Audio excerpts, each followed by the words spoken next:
Assalamualaikum warahmatullahi wabarakatuh. Selamat pagi anak-anak ibu. Pembelajaran kita hari ini tema 2, subtema 1, muatan bahasa Indonesia tentang dongeng. Baiklah anak-anak ibu, sebelum kita membahas tentang dongeng, di sini ibu mau bertanya, siapa yang suka dibacain dongeng oleh ayah dan bundanya sebelum tidur? Atau di sini siapa anak ibu yang suka membaca buku, terutama buku tentang dongeng? Ya, tentu banyak ya anak ibu yang suka membaca buku tentang dongeng. Sekarang mari kita membahas tentang pengertian dongeng. Apa itu dongeng? Nah, pengertian dongeng ini banyak versinya. Nah, yang kita bahas di sini menurut KBBI atau Kamus Besar Bahasa Indonesia. Dongeng adalah cerita yang tidak benar terjadi. Kalau menurut pengertian lainnya, dongeng adalah sebuah cerita hayalan atau karangan manusia dan cerita pada sebuah dongeng tidak benar-benar terjadi. Fungsi dongeng yaitu yang pertama menyampaikan pesan moral atau pesan mendidik untuk pembaca.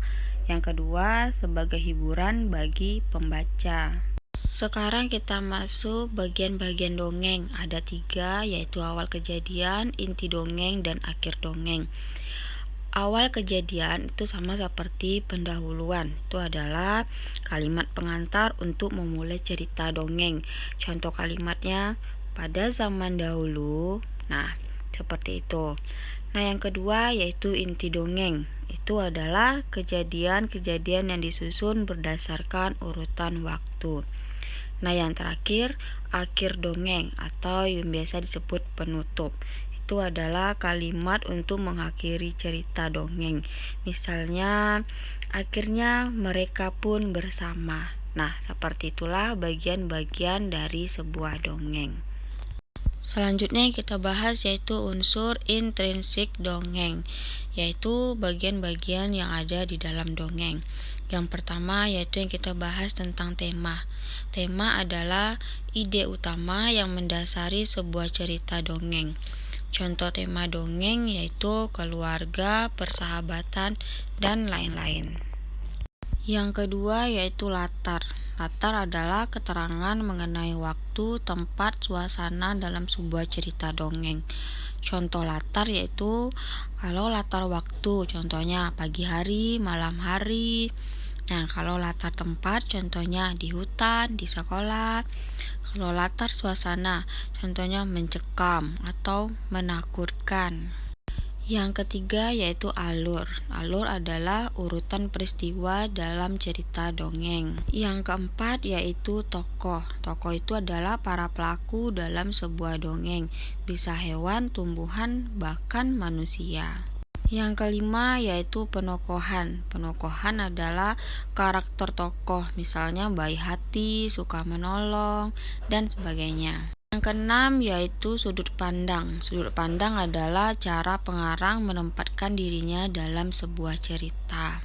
Yang ketujuh yaitu majas. Majas adalah gaya bahasa yang digunakan dalam sebuah cerita dongeng.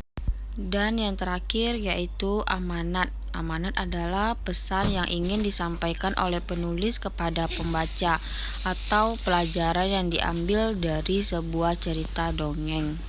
Contoh dongeng yang sering kita dengar yaitu seperti bawang merah, bawang putih, si kancil dan buaya, Cinderella, dan masih banyak lagi jenis-jenis dongeng yang sering kita dengar. Itulah pembelajaran kita hari ini tentang dongeng. Nah, dapat kita simpulkan, dongeng adalah cerita fiksi berupa hayalan atau imajinasi seseorang yang tidak benar-benar terjadi. Dan dalam sebuah dongeng memiliki pesan moral yang dapat kita teladani dan praktekin dalam kehidupan sehari-hari. Nah, sampai di sini dulu pembelajaran kita. Sampai jumpa lagi pada pembelajaran berikutnya. Ibu akhiri, wabillahi taufiq wa hidayah. Wassalamualaikum warahmatullahi wabarakatuh.